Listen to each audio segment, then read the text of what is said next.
cutting 7 kilo 7 kilo মানিক ভাই cutting 7 kilo কাতল fish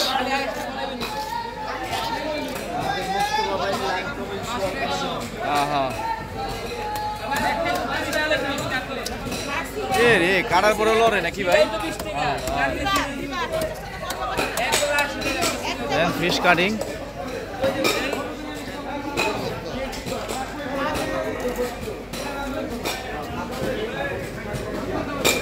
মাছ তো ভালোই ভাই একবারে কাঁচা ফল বেরিয়েছে মাখন হ্যাঁ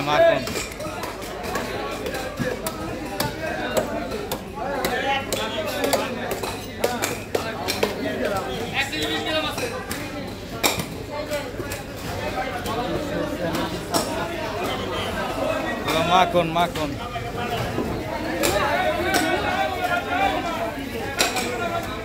এই যে কাটিং শেষ